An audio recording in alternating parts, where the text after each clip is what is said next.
Tirupati தேவஸ்தானத்திற்கு B.R. Naidu என்று சொல்லக்கூடிய ஒருவர் தேவஸ்தான தலைவராக தேர்ந்தெடுக்கப்பட்டிருக்கிறார். தேர்ந்தெடுக்கப்பட்டவுடன் அவர் சொன்ன வார்த்தை என்ன? தேவஸ்தானத்தை நிர்வகிப்பதற்கு முழுமையாக எல்லோரும் இந்துக்களாகத்தான் இருப்பார்கள். கரெக்ட். ஒரு இந்து கோயிலை நிர்வகிப்பது இந்துக்களாகத்தான் இருக்க வேண்டும். ஒரு கிறிஸ்தவர்களுடைய சர்ச்சை நியமிப்பது கிறிஸ்தவர்களாகத்தான் இருக்க வேண்டும். அப்ப வக்ஃப் வாரிய சொத்தை நிர்வகிப்பது மட்டும் எவ்வாறு மற்ற மதத்தை சார்ந்தவர்களால் இருக்க முடியும்? இது மதம் சார்ந்த விஷயம், நம்பிக்கை சார்ந்த விஷயம், எங்களுடைய மறுமை சார்ந்த விஷயம். அதில் எப்படி மற்றவர்கள் வர முடியும்? வருவதை இவர்கள் அனுமதிக்கிறார்கள். இங்கே இருக்கக்கூடிய இரட்டை நாக்குடைய பாஜக காரர்கள் இந்த விஷயத்திற்கு பதில் சொல்ல வேண்டும். கொளத்தூர் கபாலீஸ்வரர் கோயிலுக்கு சொந்தமான கலை மற்றும் அறிவியல் கல்லூரியில் அசிஸ்டன்ட் புரொஃபசர், உதவியாளர், டைப்பிஸ்ட், தட்டச்சு பொறியாளர், காவலர், தூய்மை பணியாளர் என்கின்ற பணிகளுக்கு வேலைக்கு ஆட்கள் வேண்டும் என்கின்ற ஒரு விளம்பரம் வந்தது. 2021 அக்டோபரில் தமிழக அரசாங்கத்தால் வெளியிடப்பட்ட விளம்பரத்தில் என்ன வார்த்தை போடப்பட்டிருந்தது?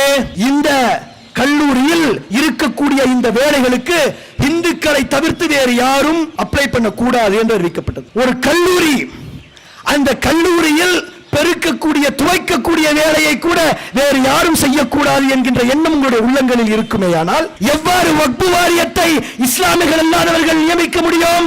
நியமிக்க வேண்டும் என்று நீங்கள் கேட்கிறீர்கள். எந்த விதத்தில் நியாயம்? 2011 திருச்செந்தூரில் இருக்கக்கூடிய அந்த முருகர் கோயிலில் குரூப் 1 என்று சொல்லக்கூடிய செக்யூரிட்டி போர்ஸ் ஒன்று இருந்தது. அந்த செக்யூரிட்டி போர்ஸினுடைய தலைவராக, முதலாளியாக ஒரு கிறிஸ்தவர் இருந்தார் என்கின்ற ஒரு காரணத்தை சொல்லி அவருக்கு இருக்கக்கூடிய அந்த உரிமையை திரும்ப வாங்கினாங்க. 2400 பேரை குஜராத்தில் நீங்கள் கருவறுத்தீர்களே, அப்போது எங்கே போனது இஸ்லாமியர்கள் மீது இருக்கக்கூடிய அக்கறை? பல்கீஸ் பானு என்கின்ற ஒரு பெண்ணை கூட்டலாத்காரம் செய்து கொன்று குவிப்பதற்கு முயற்சி செய்தீர்களே, ஆசிஃபா என்கின்ற ஒரு 8 வயது சிறுமியை கோவில் என்றும் பார்க்காமல் அதற்குள்ளே வைத்து கற்பழித்துக் கொன்றீர்களே, எங்கே போனது இஸ்லாமியர்கள் மீது இருக்கக்கூடிய அக்கறை? இப்போ வந்து நீங்க சொல்றீங்க 2 இஸ்லாமிய பெண்கள் அங்கீகாரம் பெற வேண்டும் என்பதற்காக நாங்கள் திருத்துகிறோம். வெட்கமாக இல்லை? இஸ்லாமிய பெண்களின் மீது எங்கே உங்களுக்கு அக்கறை? இது எங்கள் உரிமை. உன் திட்டம் ஒழிப்போம், உன் கொட்டம் ஒழிப்போம், சட்டம் தளர்ப்போம். நாங்கள் பயப்பட மாட்டோம். நீ சுருட்டிட நினைத்தால் வக்ஃபை இழக்க மாட்டோம். உன்னை விரட்டி அடிப்போம். எங்கள் உரிமை காக்க நாங்கள் உயிரை கொடுப்போம். ஓ பாசிச படையே, நீ அடக்க நினைத்தால் நாங்கள் அடக்க மறுப்போம். உன் திருட்டு தளத்தை நாங்கள் ஒழித்து கட்டுவோம். நாங்கள் கலைந்திட மாட்டோம், கலங்கவும் மாட்டோம். இது ஒவ்வொரு நாளும் உன் உறக்கம் கலைப்போம். இது விடுதலை முழக்கம். அதானிக்காக காஷ்மீர் திருத்தம், அதானிக்காக காஷ்மீர் திருத்தம், அதானிக்காக காஷ்மீர் திருத்தம், அதானிக்காக காஷ்மீர் திருத்தம், அம்பானிக்காக வக்ஃப் திருத்தமா?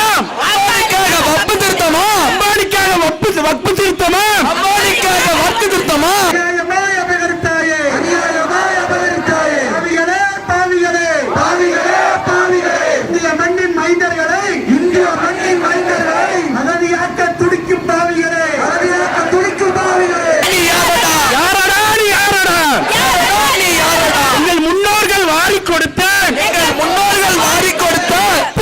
நிர்வகிக்க சொத்தை நிர்வகிக்க திருட்டு கும்பல் அணியாரடா, திருட்டு கும்பல் அணியாரடா. அஸ்ஸலாமு அலைக்கும். அல்ஹம்துலில்லாஹ்.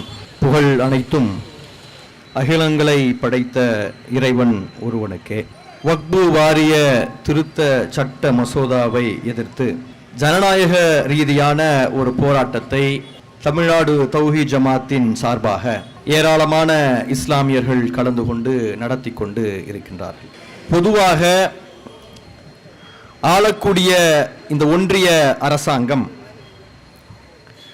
கொண்டு வரக்கூடிய சட்டங்கள் அனைத்தும் பொதுமக்களுக்கு எதிரானதாகவும் மோடி அரசாங்கத்தினுடைய நண்பர்களுக்கு சாதகமானதாகவும் இருக்கும் என்பதை கடந்த கால வரலாறுகள் நமக்கு மிக தெளிவாக எடுத்து சொன்னது. விவசாய சட்ட திருத்த மசோதா என்று ஒரு மசோதாவை அவர்கள் தாக்கல் செய்து அந்த சட்டத்தை சில நாட்களுக்கு முன்னால் நிறைவேற்றினார். நிறைவேற்றக்கூடிய நேரத்தில் அது விவசாயிகளுக்கு நன்மை பயக்கும் என்கின்ற ஒரு பொய்க்கதையை சொன்னார்கள். விவசாயிகள் நிறைந்து இருக்கக்கூடிய பஞ்சாப் மற்றும் ஹரியானாவில் தான் இந்த சட்டத்திற்கு எதிராக மிக கடுமையான போராட்டங்கள் நடைபெற்றது. ஒரு சட்டம், அந்த சட்டத்தில் ஏற்படுத்தியிருக்கக்கூடிய திருத்தம் பொதுமக்களுக்கு நன்மை படைப்பதாக இருந்திருந்தால் ஒரு வருட காலம் ஊன் உறக்கமில்லாமல் வீடுகளுக்கு திரும்பாமல் மழை வெயில் பனியை குறித்து கவலைப்படாமல் ஆயிரக்கணக்கான மக்கள் வீதிக்கு வந்து வீதியில் நின்று போராடி அந்த சட்டத்தை திரும்ப பெற்றிருக்க மாட்டார்கள். அந்த சட்டம் கொண்டு வரப்பட்ட போது மிக தெளிவாக சொல்லப்பட்டது, இது கார்ப்பரேட்டுகளினுடைய நலனுக்காக கொண்டு வரக்கூடிய ஒரு சட்டம். இந்த சட்டத்தால் மோடியினுடைய நண்பர்கள் பயன்பெறுவார்கள் என்று சொல்லப்பட்டது. ஆனால் இந்த சட்டத்திற்கு எதிராக அந்த மக்கள் கடுமையான போராட்டத்தை நடத்தியதனுடைய விளைவாக ஒரே ஒரு புள்ளியை கூட, ஒரே ஒரு கமாவை கூட நாங்கள் மாற்ற மாட்டோம், ஒரே ஒரு எழுத்தை கூட நாங்கள் திருத்த மாட்டோம் என்று சொன்ன நெஞ்செழுத்தம் பிடித்த அந்த ஒன்றிய பாஜக அரசு அந்த சட்டத்தை திரும்ப பெற்றது. அதே மாதிரியான ஒரு சட்டம் தான் இந்த வக்பு வாரிய திருத்த சட்டம். இந்த வக்பு வாரிய திருத்த சட்டத்தை கொண்டு வரக்கூடிய இந்த ஒன்றிய பாஜக அரசாங்கம் என்ன சொல்கிறது என்றால், இந்த வக்பு வாரியத்தில் இருக்கக்கூடிய சொத்துக்கள் எல்லாம் பல மாஃபியாக்களால் கையாளப்படுகிறது, அவர்களிடமிருந்து அதை பாதுகாத்து நாங்கள் இஸ்லாமியர்களுக்கு கொடுக்க நினைக்கிறோம் என்று அவர்கள் சொல்கிறார்கள். இந்த விஷயத்தை சொன்ன உடனேயே ஒரு 5 வயது குழந்தை விழுந்து விழுந்து சிரிக்குது. ஏனென்றால் ஆடு நனைகிறது என்று எந்த காலத்திலும் ஓநாய் கவலையே படாது. அப்படிதானே? ஓநாய்க்கு ஆட்டினுடைய ரத்தத்தை குடிக்க வேண்டும் என்கின்ற எண்ணம் தான் இருக்கும். பாஜக அரசாங்கம் ஒரு காலத்திலும் இஸ்லாமியர்களுக்கு நன்மை செய்வது கிடையாது, நன்மை செய்ய போவது கிடையாது. அவர்கள் நன்மைக்காக இந்த காரியத்தையும் செய்யவில்லை. மாறாக ஒரு காரணத்தை சொல்லி சொத்துக்களை பறிப்பதற்கான ஒரு விஷயத்தை இந்த ஒன்றிய பாஜக அரசாங்கம் செய்கிறது. ஏன் இந்த சட்டம் இப்போது வருகிறது? இந்த சட்டம் வருவதற்கான காரணம் என்ன? இது RSS அஜெண்டாவில் இருக்கக்கூடிய ஒன்று. பிஜேபி என்கின்ற ஒரு கட்சி இங்கே ஆள்கிறது என்று நம்ம சிலர் நினைக்கிறோம். ஆனால் இந்த நாட்டை ஆண்டு கொண்டிருப்பது ராஷ்டிரிய ஸ்வயம் சேவக் என்று சொல்லக்கூடிய ஒரு அமைப்பினுடைய சட்டதிட்டங்கள் தான். 1920களில் உருவாக்கப்பட்ட அந்த அமைப்பு இந்த விஷயங்களை எல்லாம் எதிர்க்க வேண்டும் என்று எழுதியிருந்தது. அவர்கள் சொன்ன ஒவ்வொன்றையும் நடைமுறைப்படுத்துவதற்கான கூலி வேலையைத்தான் ஒன்றிய பாஜக அரசு செய்து கொண்டிருக்கிறது. மோடி அரசாங்கம் அதைத்தான் செய்து கொண்டு இருக்கிறது.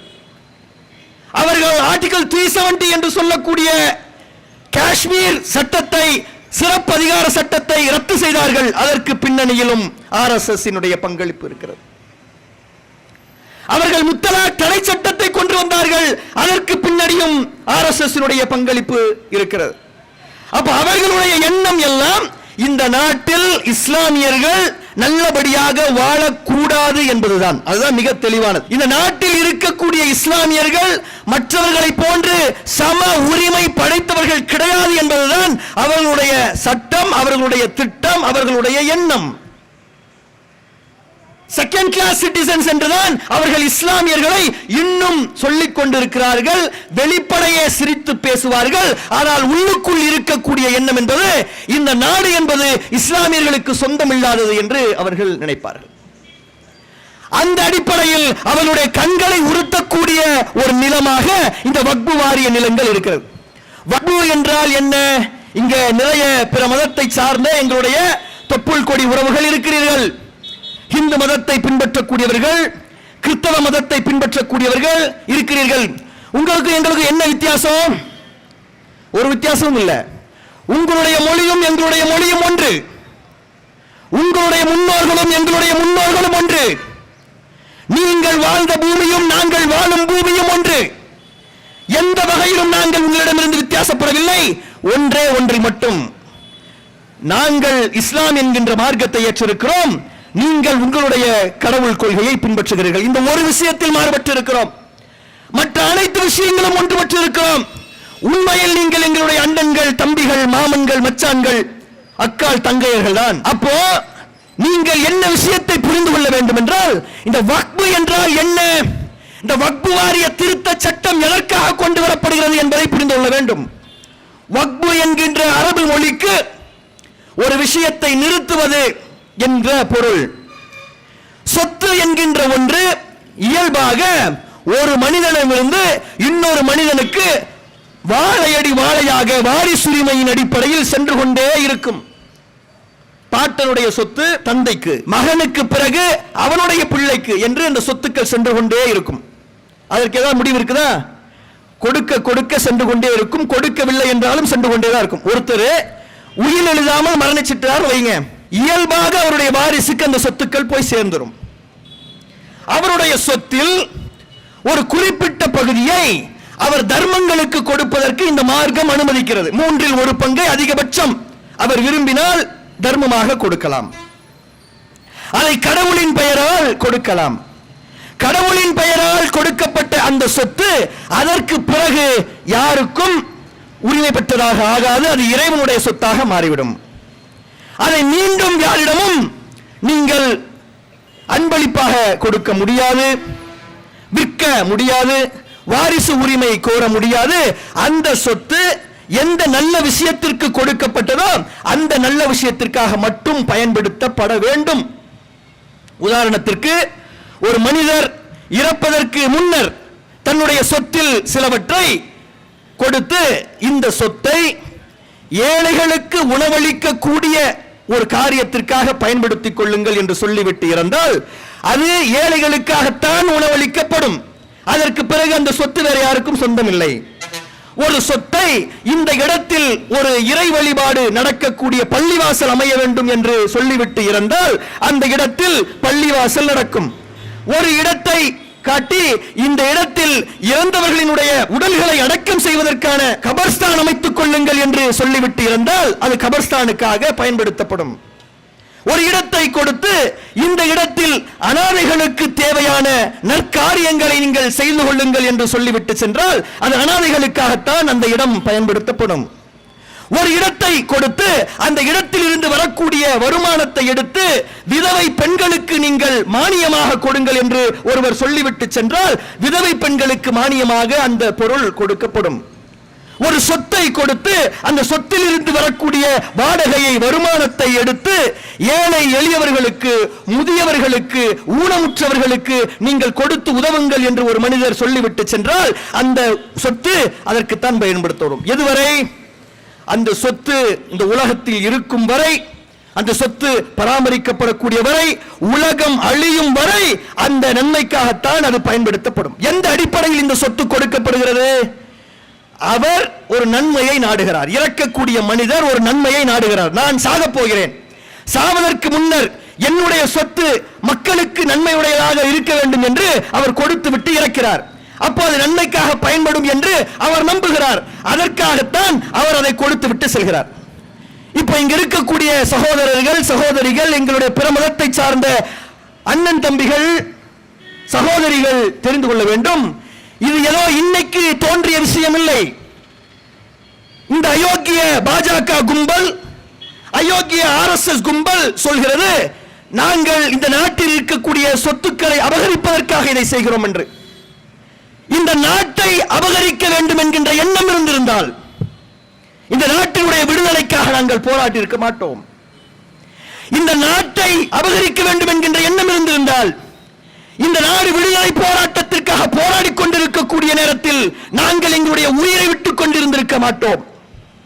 மற்றவர்கள் எல்லாம் பள்ளிக்கூடங்களில் படித்துக் கொண்டிருந்த நேரத்தில் இந்த சமுதாயம் களத்தில் இறங்கி இவ்வாறே போராடி கொண்டிருந்தது. காந்தியின் தலைமையில் இந்த கூட்டம் போராடி கொண்டிருந்தது. நேதாஜி சுபாஷினுடைய தலைமையில் இந்த கூட்டம் போராடி கொண்டு இருந்தது. இந்திய விடுதலை போர் என்ன என்பதை இந்த உலகத்திற்கு சொல்லிக் கொடுத்த சமுதாயம் இந்த இஸ்லாமிய சமுதாயம். நீங்கள் இந்திய விடுதலை போர் என்றால் என்னவென்று யோசித்துக் கொண்டிருந்த நேரத்தில் 1790களில் இதுதான் விடுதலை போர் என்று இந்திய வரலாற்றில் முதலாக இந்திய விடுதலை போரை நடத்தி காட்டிய சமுதாயம் இந்த இஸ்லாமிய சமுதாயம். யாரை பார்த்து நீங்கள் அபகரிக்கிறீர்கள் என்று சொல்கிறீர்கள்? குஷ்வந்த் சிங் என்கின்ற ஒரு மனிதர் சொல்கிறார், இந்திய விடுதலை போராட்டம் என்பது இஸ்லாமியர்களுடைய ரத்தத்தால் எழுதப்பட்டது என்று சொன்னார். இந்த நாட்டின் விடுதலை போராட்டத்திற்கு ஒரு சமுதாயம் உரிமை கொண்டாட வேண்டும் என்றால் அது இஸ்லாமிய சமுதாயம் என்று சொன்னார். நாங்கள் உணர்ச்சி வசப்பட்டு பேசவில்லை, வரலாற்றை பேசுகிறோம். வரலாற்று புத்தகங்களை நீங்கள் எடுத்து படியுங்கள். 1790களில் விடுதலை போராட்டத்தை தொடங்கியது யார்? ஹைதர் அலியும் திப்பு சுல்தானும். மாற்று கருத்து இருக்கிறதா? முதல் இந்திய விடுதலை புலி என்று திப்பு சுல்தான் அழைக்கப்பட்டார். மாற்று கருத்து இருக்கிறதா? இந்தியாவில் திப்பு சுல்தான் உயிரோடு இருக்கக்கூடியவரை இந்தியாவில் யூனியன் ஜாக் கொடி பறக்க வேண்டும் என்கின்ற எண்ணத்தை மறந்து விடுங்கள் என்று சொன்னானே ஒரு ஆங்கிலேய கவர்னர் விக்டோரியா மகாராணிக்கு எழுதிய கடிதத்தில். மறுக்கிறீர்களா? வரலாற்று ஆவணங்கள் இருக்கிறதா? இந்த நாட்டின் விடுதலைக்காக நேதாஜி சுபாஷ் சந்திர போஸ் போராடி கொண்டிருந்த நேரத்தில் பல 100 கோடி ரூபாய் சொத்து மதிப்பை அள்ளி கொடுத்தானே வள்ளல் ஹபீப். ஞாபகம் இருக்கிறதா? இந்த நாட்டினுடைய விடுதலைக்காக வாவு சிதம்பரம் போராடி கொண்டிருக்கக்கூடிய நேரத்தில் பக்கீர் முகமது ராவுத்தர் பல லட்சக்கணக்கான ரூபாய்களை கப்பல் வாங்குவதற்கு கொடுத்தார்களே, ஞாபகம் இருக்கிறதா? யாரை பார்த்து அபகரிக்க வேண்டும் என்று சொல்கிறீர்கள்? நாங்கள் கொடுத்து பழகியவர்கள், இழந்து பழகியவர்கள், இந்த நாட்டிற்காகவே எங்களை தியாகம் செய்து பழகியவர்கள். வரலாற்றை ஒழுங்காக படியுங்கள். அப்ப நாங்கள் ஏன் இந்த விஷயத்தில் போராடுகிறோம்? நாங்கள் ஏன் இந்த விஷயத்தை மிக முக்கியமாக கொண்டு போகிறோம்? ஏனென்றால் இது மார்க்கம் சார்ந்த விஷயம். இது நாங்கள் எங்களுக்கு எழுதிக் கொண்ட சட்டம் இல்லை, எங்களுடைய மார்க்கம் எங்களுக்கு சொல்லிக் கொடுத்த சட்டம். 1400 வருடங்களுக்கு முன்னர் நன்மைகளை நீங்கள் எவ்வாறு செய்ய வேண்டும் என்று எங்களுக்கு சொல்லிக் கொடுக்க உமர் ரலியல்லாஹு அன்ஹு என்று முஹம்மது நபியினுடைய நெருங்கிய தோழர் ஒருவர் தனக்கு கிடைத்த சொத்து ஒன்றை எவ்வாறு அழகிய முறையில் பயன்படுத்த வேண்டும் என்கின்ற கேள்வியை முஹம்மது நபி ஸல்லல்லாஹு அலைஹி வஸல்லம் அவர்களிடம் கேட்டபோது நபிகள் நாயகம் ஸல்லல்லாஹு அலைஹி வஸல்லம் அவர்கள் சொன்னார்கள், அந்த சொத்தின் அசலை நீங்கள் வைத்துக் கொள்ளுங்கள், அதனுடைய பலனை மற்றவர்களுக்கு நீங்கள் கொடுப்பதற்கு எழுதி வையுங்கள் என்று சொன்னார்கள். 1400 வருடங்களுக்கு முன்னர் உமர் ரலியல்லாஹு அன்ஹு அவர்கள் கைபர் என்கின்ற இடத்தில் தனக்கு கிடைத்த நிலத்தை ஒரு டாக்குமெண்ட் மூலமாக எழுதி கொடுக்கிறார். என்ன சொல்றார்?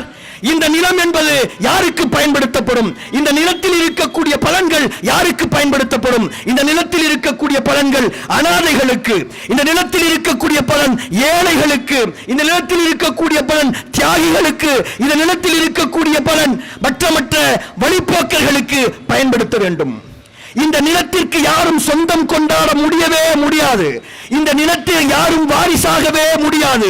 இந்த நிலத்தை இன்னொருவருக்கு அன்பளிப்பாக கொடுக்கவே முடியாது. இந்த நிலத்தை யாருக்கும் விற்கவும் முடியாது என்று எழுதினார்.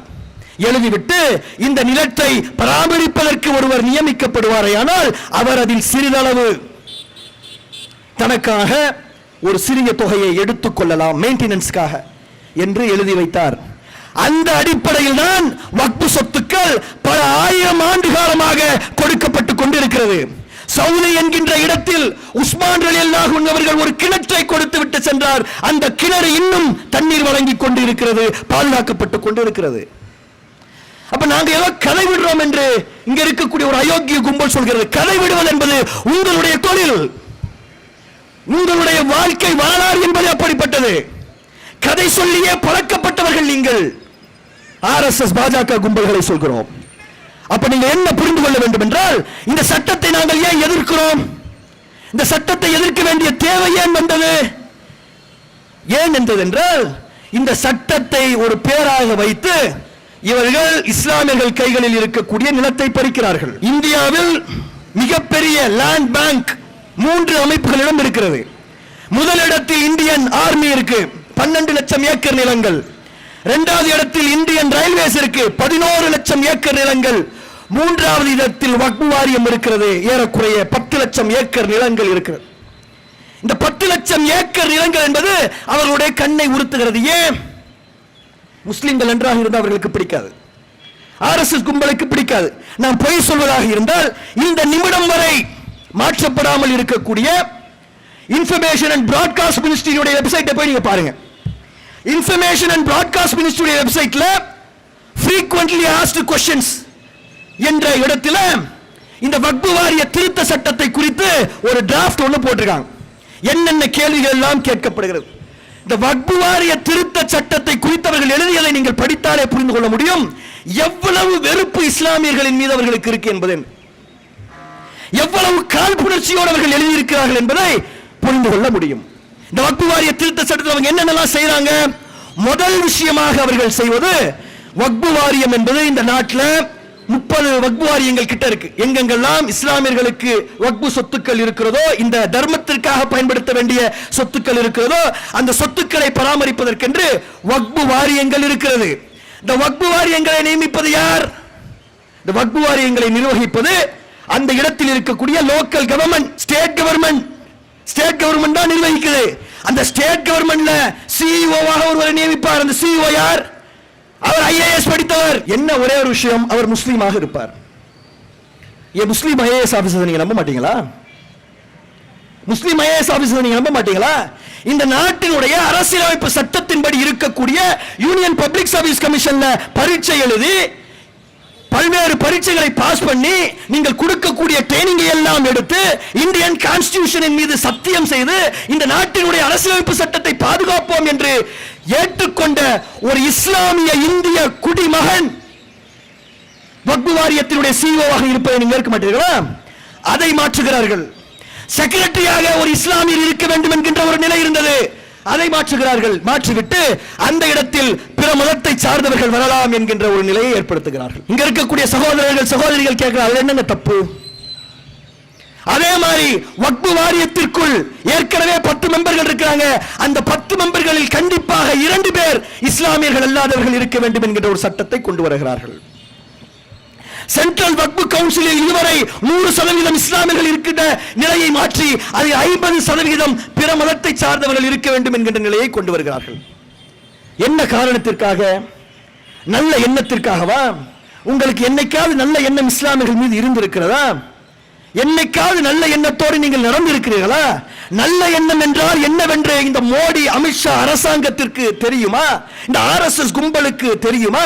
2400 பேரை குஜராத்தில் நீங்கள் கருவறுத்தீர்களே, அப்போது எங்கே போனது இஸ்லாமியர்கள் மீது இருக்கக்கூடிய அக்கறை?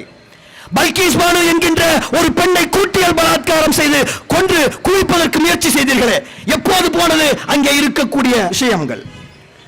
ஆசிஃபா என்கின்ற ஒரு 8 வயது சிறுமியை கோவில் என்றும் பார்க்காமல் அதற்குள்ளே வைத்து கற்பழித்துக் கொண்டீர்களே, எங்கே போனது இஸ்லாமியர்கள் மீது இருக்கக்கூடிய அக்கறை? இப்போ நீங்க சொல்றீங்க 2 இஸ்லாமிய பெண்கள் அங்கீகாரம் பெற வேண்டும் என்பதற்காக நாங்கள் திருத்துகிறோம். வெட்கமாக இல்லை? இஸ்லாமிய பெண்களின் மீது எங்க உங்களுக்கு அக்கறை? அப்படிப்பட்ட அக்கறை இருந்திருந்தால் பில்கிஸ் பானுவை கற்பழித்து கொல்ல முயற்சித்த அந்த 12 பேர் பெயிலில் வரும்போது அவர்களுக்கு மாலை போட்டு ஸ்வீட் கொடுத்து வரவேற்றிருப்பீர்களா? வரவேற்ற கூட்டம் காட்டு முராண்டி கூட்டம், மனித இனத்தில் சேர்க்கப்படலாமா என்று யோசிக்கப்பட வேண்டிய கூட்டம். 8 வயது ஆசிஃபா என்கின்ற ஒரு சிறுமி, குதிரை மேய்க்கக்கூடிய ஒரு பழங்குடி இனத்து சிறுமி, கோயிலில் வைத்து கற்பழிக்கப்பட்டு தலை உடைத்து முதுகெலும்பு உடைத்து கொல்லப்படுகிறான். அந்த தந்தை சொன்ன வார்த்தையை நீங்கள் நினைத்து பார்க்க வேண்டும். இங்க இருக்கக்கூடிய எங்களுடைய இஸ்லாமிய சகோதரர்கள் இல்லாம கிறிஸ்துவ இந்து சகோதரர்கள் இருக்கிறீர்களே, நீங்கள் நினைத்து பார்க்க வேண்டும். அந்த தந்தை சொன்னார், அந்த ஆசிஃபா என்கின்ற பெண்ணினுடைய தந்தை சொன்னார், என்னுடைய பிள்ளையை காணவில்லை, ஊரெல்லாம் தேடினோம், 8 வயது பிள்ளை காணும், கோயிலுக்குள் போய் தேடலாமா என்று சிலர் சொன்னார்கள். நான் சொன்னேன், கோயிலுக்குள் அப்படிப்பட்ட தப்பெல்லாம் நடக்காது, அப்படிலாம் எதுவும் செய்ய மாட்டாங்க என்று நாங்கள் நினைத்து கோயிலில் தேடாமல் மற்ற இடங்களில் எல்லாம் தேடினோம். ஆனால் என்னுடைய பிள்ளையை அந்த கோயிலில் வைத்துத்தான் 3 நாட்களாக இவர்கள் கற்பழித்து கொன்றிருக்கிறார்கள் என்று சொன்னார்களே, அந்த ஆசிஃபா என்கின்ற பெண்ணை கற்பழித்துக் கொண்டவர்களை நீங்கள் கண்டிக்கவில்லை என்றாலும் பரவாயில்லை, அவர்களுக்கு நீங்கள் தண்டனை வாங்கி தரவில்லை என்றாலும் பரவாயில்லை, அவர்கள் ஜெயிலுக்கு போகக்கூடிய நேரத்தில் அவர்களுக்கு ஆதரவாக போராட்டம் நடத்தினீர்களா இல்லையா? உங்களுக்கு என்னப்பா இஸ்லாமியர்களின் மீது அக்கறை, இஸ்லாமிய பெண்களின் மீது அக்கறை? அவர்கள் விடுதலை செய்யப்படக்கூடிய நேரத்தில் அவர்களை மாலை போட்டு வரவேற்றீர்களா இல்லையா? நீங்கள் அயோக்கியர்கள் இல்லையா? இஸ்லாமிய பெண்களின் மீது அக்கறைன்றீங்க. சரி, இஸ்லாமிய பெண்களின் மீது அக்கறை என்றால் அந்த 2 இடத்தை இஸ்லாமிய பெண்களுக்கு கொடுக்கணும்னு சொல்றீங்களே, ஏன் நீங்க சுப்ரீம் கோர்ட் ஜட்ஜா இஸ்லாமிய பெண்களை ஆக்குங்க? நாங்க எதுவுமே கேள்வி கேட்க போறது இல்ல, இது ஆக்குங்க. இஸ்லாமிய பெண்களின் மீது அக்கறை இருக்குல்ல, சுப்ரீம் கோர்ட் ஜட்ஜுகளாக நியமிக்கப்படக்கூடியவர்களில் 5% இஸ்லாமிய பெண்களுக்கு என்று அறிவியுங்கள். ஹைகோர்ட் ஜட்ஜுகளாக இருக்கக்கூடியவர்களில் 5% இஸ்லாமிய பெண்களுக்கு என்று நீங்கள் அறிவியுங்கள். ஆண்களுக்கு கூட நீங்க கொடுக்க வேண்டாங்க, பெண்களுக்கு கொடுங்க. ப்ரொஃபசர்ஸ், சென்ட்ரல் யூனிவர்சிட்டிஸ்ல இருக்கக்கூடிய ப்ரொஃபசர்ஸ் கொடு, 5% இஸ்லாமிய பெண்களுக்கு கொடு. கொடுக்க மாட்டியே, ஏன்? உனக்கு இருக்கிறது இஸ்லாமிய பெண்களின் மீது இருக்கக்கூடிய அக்கறை இல்லை, இஸ்லாமியர்களின் மீது இருக்கக்கூடிய வெறுப்பு, இந்த வக்ஃபு வாரியத்தை அழிக்க துடிக்கக்கூடிய எண்ணம் என்பதை நீங்கள் மிக தெளிவாக புரிந்து கொள்ள வேண்டும். சரி, சில சகோதரர்கள் இப்ப கேட்கிறான், இப்ப சிஇஓவாக வக்ஃபு வாரியத்தில் 2 இந்துக்கள் வந்தால் என்ன குடிமுடி விட போகிறது? வரட்டுமே. எங்களுக்கு தமிழகத்தில் இருக்கக்கூடிய இந்து சகோதரர்கள் மீது, இந்து அதிகாரிகளின் மீது பெரிய அளவிற்கு எந்த விதமான சந்தேகமும் இல்லை. நாடெல்லாம் சவக்காடாக இருக்கக்கூடிய நேரத்தில், நாடெல்லாம் காட்டுமிராண்டிகளாக வாழ்ந்து கொண்டிருக்கக்கூடிய நேரத்தில், இங்கே இருக்கக்கூடிய எங்களுடைய தொப்புள் கொடி உறவுகள் நியாயமாக நடப்பதுதான் எங்களுக்கு இருக்கக்கூடிய ஒரு நம்பிக்கை. ஆனால் இந்த விஷயம் மகாராஷ்டிராவில் நடக்குமா? இந்த விஷயம் யோகி ஆளக்கூடிய உத்தரப்பிரதேசத்தில் நடக்குமா? இந்த விஷயம் மத்திய பிரதேசத்தில் நடக்குமா? இந்த விஷயம் ஹரியானாவில் நடக்குமா? பாஜக ஆளக்கூடிய எந்த மாநிலத்திலாவது நியாயமாக அங்கே இருக்கக்கூடிய அதிகாரிகள் நடப்பார்களா? வாய்ப்பே இல்லை. உச்ச நீதிமன்றம் உத்தரவு கொடுக்கிறது அந்த வீட்டை இடிக்க கூடாது என்று. ஒருத்தன் களத்தில் நின்று போராடினான், போராடக்கூடியவனை தண்டிப்பதற்கு உங்களுக்கு 1000 சட்டங்கள் இருக்கிறது. பப்ளிக் நியூசன்ஸ் போடு, அவன் மீது வழக்கு போடு, ஜெயில போடு. அவன் இருக்கக்கூடிய வீட்டை எந்த சட்டத்தின் அடிப்படையில் நீங்கள் இடித்தீர்கள்?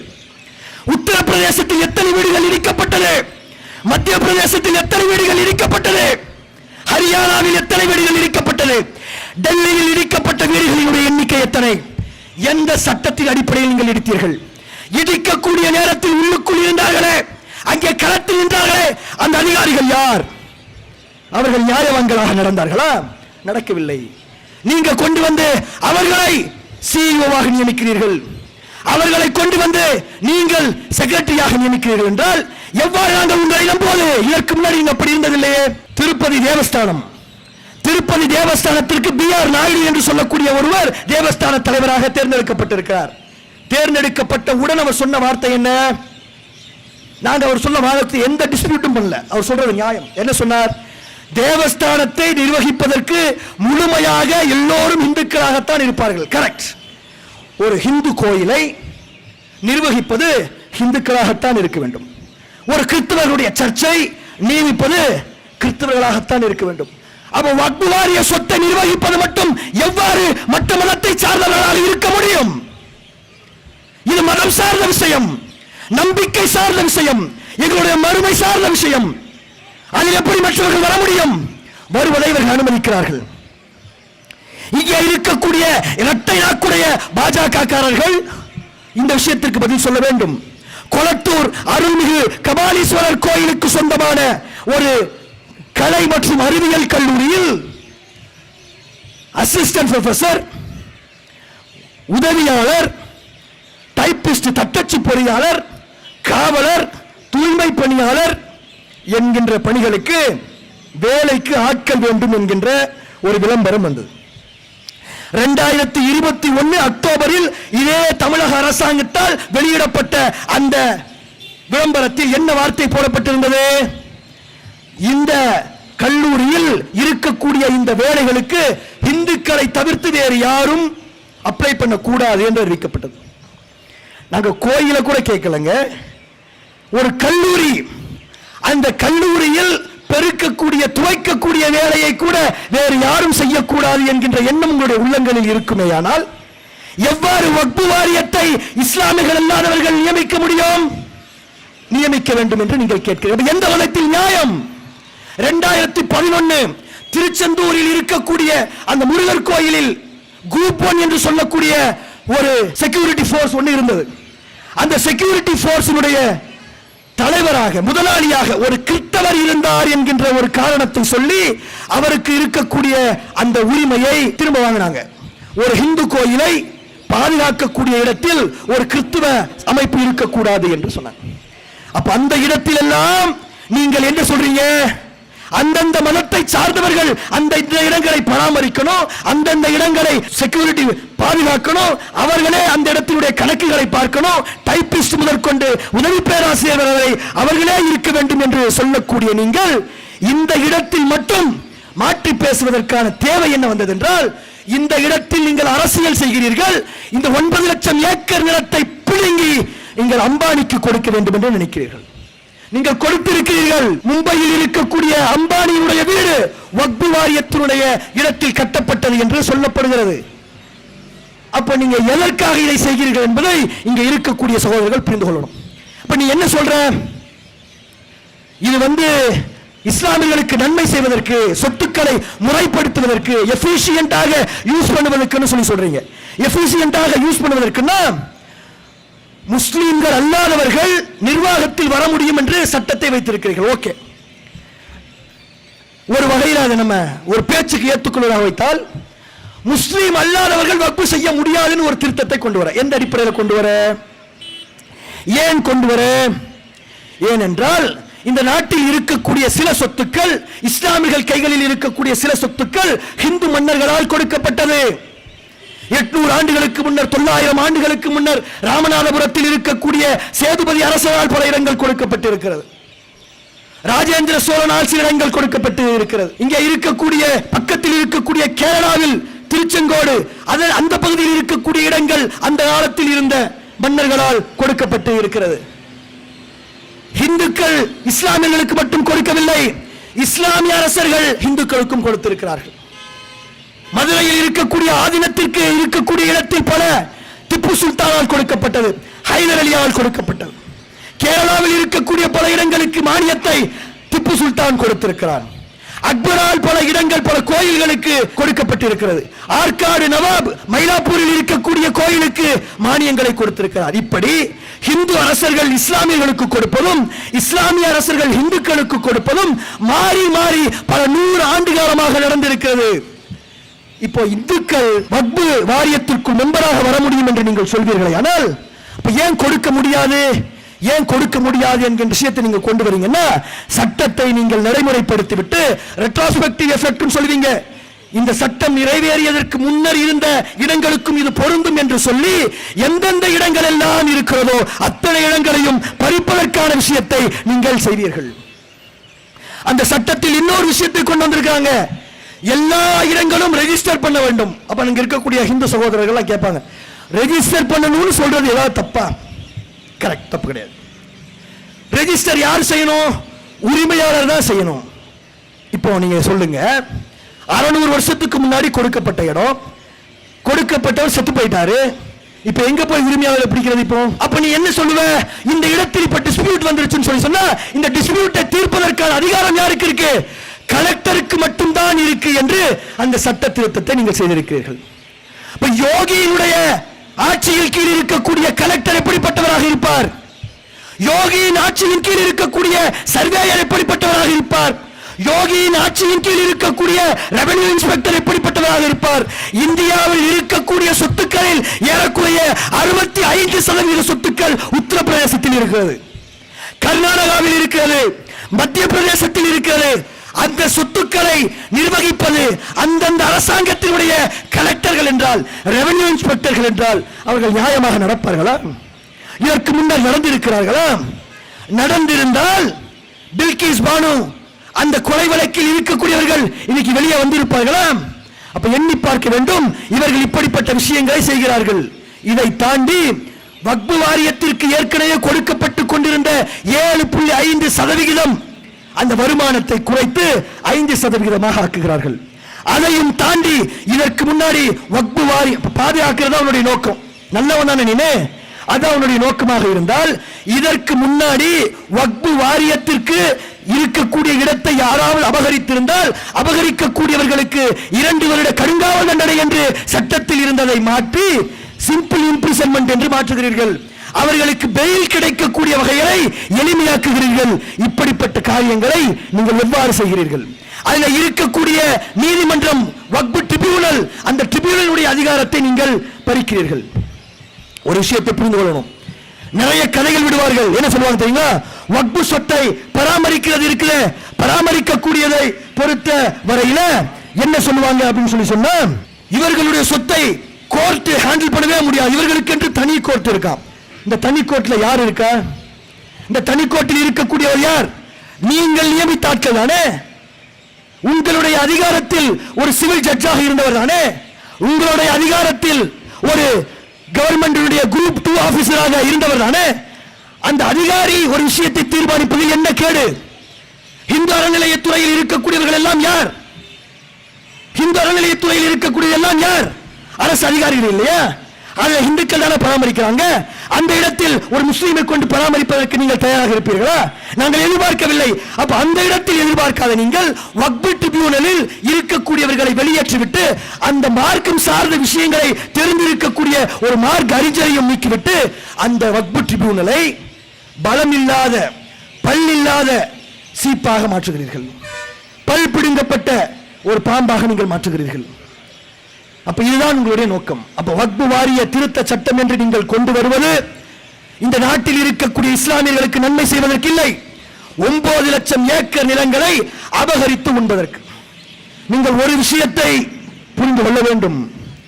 இந்த சமூகம் அமைதியை விரும்பக்கூடிய சமூகம்தான். இந்த சமூகம் ஜனநாயக ரீதியாக போராடக்கூடிய ஒரு சமூகம். நீங்கள் இந்த சட்ட திருத்தத்தை கொண்டு வந்து நிறைவேற்றிவிட்டு இஸ்லாமியுடைய சொத்துக்களை நீங்கள் பறித்து விடலாம் என்று நின்றால் நீங்கள் இதுவரை வரலாற்றில் காணாத மிக கடுமையான போராட்டங்களை நீங்கள் காண்பீர்கள். உங்களால் எங்களை தடுக்க முடியாது, சமாளிக்க முடியாது. ஆங்கிலேயர்களை எதிர்த்த ஒரு கூட்டம், அல்லாஹ்வுக்கு மட்டுமே அஞ்சக்கூடிய ஒரு கூட்டம், எதிரில் எவன் நின்றாலும் அதை குறித்து கவலைப்படாத ஒரு கூட்டம். ஜனநாயக ரீதியாக போராடுவோம். உங்களால் எங்களை சமாளிக்க முடியாது.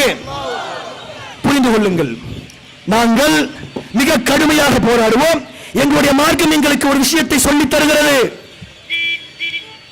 மார்க்கத்தின் அடிப்படையில் ஒரு சொத்தை பாதுகாப்பதற்காக போராடி அந்த போராட்ட களத்தில் உங்களுடைய அத்துமீறல்களால் எங்களுக்கு மரணமே வந்து விட்டாலும் நாங்கள் ஷஹீத் என்கின்ற அந்தஸ்தை பெறக்கூடியவர்கள், உயிர் போனாலும் அதை குறித்து கவலைப்படாதவர்கள். நாங்கள் ஜனநாயக ரீதியாக போராடுவோம், இறுதி வரை போராடுவோம், இலக்கு அடையும் வரை போராடுவோம்.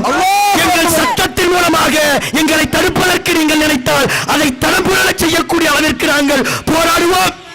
அதை நீங்கள் தடுக்க முடியாது, அங்கே நீங்கள் எதிர்க்க முடியாது. எல்லாம் வல்ல இறைவனுடைய அருளால் நாங்கள் வெல்வோம், இறுதி வரை நின்று போராடுவோம் என்று சொல்லிக்கொண்டு எங்களுடைய உரையை முடித்துக் கொள்கிறோம். வாஹிர் துவானா அல்ஹம்துலில்லாஹ். அஸ்ஸலாமு அலைக்கும் வரஹ்மத்துல்லாஹ். இஸ்லாம் மற்றும் சமுதாய செய்திகளை அறிந்து கொள்ள தமிழ்நாடு தௌஹீத் ஜமாஅத் யூடியூப் பக்கத்தை உடனடியாக சப்ஸ்கிரைப் செய்து கொள்ளுங்கள். மேலும் பெல் பட்டனையும் கிளிக் செய்து கொள்ளுங்கள்.